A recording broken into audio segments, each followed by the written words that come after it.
ये है एंटार्क्टिका, जो सदियों से इंसानों की पहुंच से दूर और उनके लिए एक बहुत बड़ी मिस्ट्री रहा है। चाहे वो ब्लड वाटरफॉल्स हों, मिस्टीरियस एनिमल्स हों, अंडरग्राउंड लेक्स हों या बर्फ के नीचे दबे हुए शहर हों, एंटार्क्टिका के बारे में कई ऐसी मिथ्स और मिस्ट्रीज हैं जिनका आज भी सुराग नहीं लगाया जा सका। एंटार्क्टिका दुनिया का वो अकेला कॉन्टिनेंट है जहाँ कोई इंसान नहीं रहता, क्योंकि यहाँ पर टेम्परेचर -90 डिग्री सेल्सियस तक चला जाता है। इसके साथ साथ यहाँ पर 300 किलोमीटर/आवर की स्पीड से बर्फ के तूफान भी आते हैं। इसी तरह एंटार्क्टिका दुनिया का सबसे ड्राई कॉन्टिनेंट भी है। इतना ड्राई कि आपको शायद ये जानकर हैरत होगी कि इसे डेजर्ट भी कहा जाता है, क्योंकि यहाँ पर सिर्फ 51 मिलीमीटर बारिश होती है। इस सब के बावजूद पिछले कई 100 साल से बहुत से कंट्रीज एंटार्क्टिका का कंट्रोल लेने की कोशिश कर रहे हैं। एंटार्क्टिका का ये मैप देखें। इस हिस्से को फ्रांस क्लेम करता है, इस पार्ट को नॉर्वे क्लेम करता है, ऑस्ट्रेलिया इस सारी राइट साइड को क्लेम करता है। इसी तरह ब्रिटेन, चिली, अर्जेंटीना और न्यूजीलैंड भी एंटार्क्टिका के कुछ हिस्सों को क्लेम करते हैं। लेकिन आखिर इसकी वजह क्या है? बर्फ की इस तह के नीचे आखिर ऐसा क्या है कि दुनिया की सुपर पावर्स इसका कंट्रोल लेना चाहती हैं? आज हम सॉल्व करने जा रहे हैं एंटार्क्टिका की कुछ मिस्ट्रीज, और साथ ही में हम इसकी भी खोज लगाएंगे कि एंटार्क्टिका को असल में डिस्कवर किसने किया था।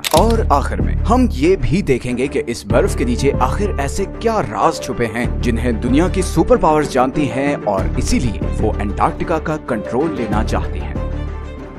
एंटार्क्टिका किसने डिस्कवर किया? Depends on who you are asking. Britishers कहते हैं कि एंटार्क्टिका उन्होंने डिस्कवर किया था, जबकि रशियंस कहते हैं कि सबसे पहले उन्होंने यहाँ कदम रखा था। लेकिन एंटार्क्टिका का जिक्र आज से कई हजार साल पहले ग्रीक फिलोसोफर एरिस्टोटल ने किया था, जब उसने कहा कि जमीन गोल है और नॉर्थ और साउथ पोल एक दूसरे के मिरर इमेजेस हैं। 2021 में रॉयल सोसाइटी ऑफ न्यूजीलैंड की एक स्टडी पब्लिश हुई, जिसमें ये कहा गया कि इधर ऑस्ट्रेलिया के पास पॉलिनेशियन आइलैंड्स पर रहने वाले माओरी लोग शायद पहले इंसान थे जो 7वीं सदी में एंटार्क्टिका पहुंचे थे, क्योंकि उनकी पुरानी कहानियों में एक ऐसे बर्फीले कॉन्टिनेंट का जिक्र मिलता है जो जमीन की सदर्न साइड पर है। खैर, रिकॉर्डेड हिस्ट्री में ब्रिटिश ऑफिसर जेम्स कुक वो पहला यूरोपियन था जो एंटार्क्टिक सर्कल क्रॉस करके इधर एंटार्क्टिका के पास पहुंचा। लेकिन वो अभी एंटार्क्टिका से 130 किलोमीटर दूर ही था कि उसने अपनी शिप वापस मोड़ ली, क्योंकि उसे एंटार्क्टिका तो नजर नहीं आया, मगर पानी में तैरते हुए आइसबर्ग्स जरूर नजर आए, और समुद्र के तेवर ऐसे थे कि शिप को आगे लेकर जाना बहुत खतरनाक था। इसीलिए जेम्स कुक ने कहा था कि इस सदर्न कॉन्टिनेंट तक पहुंचना इतना खतरनाक है कि शायद ही कभी कोई इंसान यहाँ तक आए। कैप्टन कुक के बाद और भी बहुत से लोगों ने एंटार्क्टिका डिस्कवर करने की कोशिश की, मगर वो कामयाब नहीं हो सके। फिर 19वीं सदी के आते ही इकोनॉमिक डोमिनेंस के लिए कंट्रीज के बीच एक कंपटीशन शुरू हो गया। दुनिया अब एक न्यू वर्ल्ड ऑर्डर की तरफ बढ़ रही थी। रिसोर्सेज और नए ट्रेड रूट्स डिस्कवर हो रहे थे, इंडस्ट्रीज लग रही थी। हर कंट्री आने वाली नई सदी में सुपर पावर बनना चाहता था, और इसीलिए एक्सप्लोरेशंस उरूज पर थी। ऐसे में 1819 में रशियन एम्पायर ने रशियन एक्सप्लोरर फेबियन वॉन बेलिंग्सहाउसन को ये टास्क दिया कि वो पूरी दुनिया के गिर्द चक्कर लगाए और नई कंट्रीज और कॉन्टिनेंट्स डिस्कवर करे। 1820 में फेबियन ने कैप्टन कुक की प्रेडिक्शन गलत साबित की और यहाँ सदर्न ओशन में पहुंचकर एंटार्क्टिका को बहुत करीब से देखा। गो के उसने एंटार्क्टिका पर कदम नहीं रखा था, मगर उसे मॉडर्न हिस्ट्री का वो पहला इंसान कहा जाता है जिसने एंटार्क्टिका को देखा था। फिर 1900 से 1920s के बीच बहुत से एक्सप्लोरर्स ने एंटार्क्टिका का रुख किया। British explorer Robert Falcon Scott 1911 में अपनी टीम के साथ एंटार्क्टिका पर उतरा और तकरीबन 400 माइल्स तक आगे गया, मगर फिर खराब मौसम और भूख की वजह से उसे वापस पलटना पड़ा। लेकिन वापसी का ये सफर बहुत ही भयानक साबित हुआ। स्कॉट और उसकी टीम सख्त सर्दी और बर्फानी तूफान में फंस गए और इन सब की मौत हो गई। फिर वर्ल्ड वॉर 1 के बाद बहुत सी कंट्रीज ने यहाँ अपनी टीम्स भेजी और इस कॉन्टिनेंट को क्लेम करने की कोशिश की। 1939 में हिटलर के कहने पर जर्मन एयरफोर्स ने यहाँ नाजी फ्लैग्स भी गिराए ताकि इस एरिया को नाजी जर्मनी के कंट्रोल में दिखा सके। वर्ल्ड वॉर 2 के बाद बहुत सी कंट्रीज ने यहाँ अपने रिसर्च स्टेशन सेटअप किए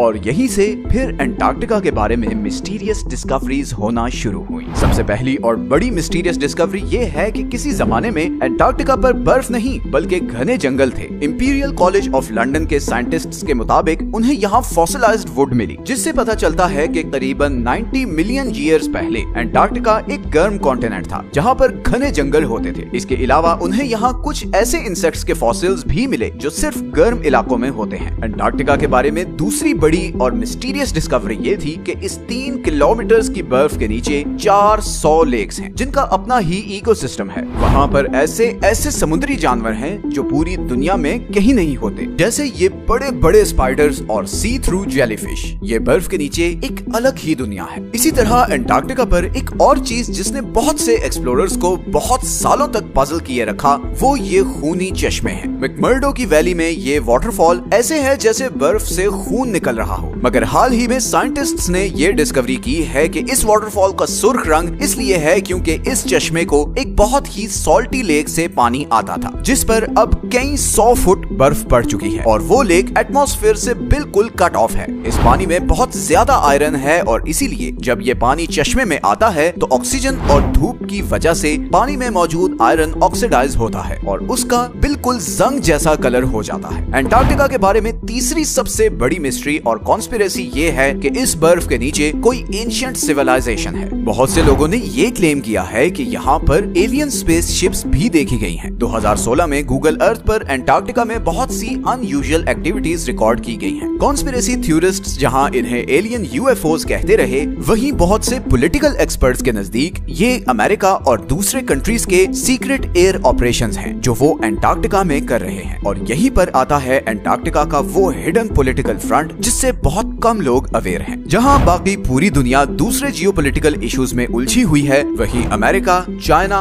और सोवियत यूनियन अग्रेसिवली अंटार्कटिका पर एक्सपेडिशंस भेज रहे हैं। इनफैक्ट चाइना ने तो वहां अपने मल्टीपल रिसर्च स्टेशन सेटअप किए हैं। 1959 की अंटार्कटिक ट्रीटी के मुताबिक कोई भी कंट्री अंटार्कटिका में साइंटिफिक इन्वेस्टिगेशंस कर सकता है, बस उसे इन स्टडीज का रिजल्ट सब कंट्रीज के साथ शेयर करना होंगे। 1992 में यूएस जियोलॉजिकल डिपार्टमेंट के सर्वे में ये डिस्कवरी सामने आई कि अंटार्कटिका में 500 बिलियन बैरल्स के नेचुरल गैस और ऑयल के रिजर्व्स हैं, लेकिन चाइना और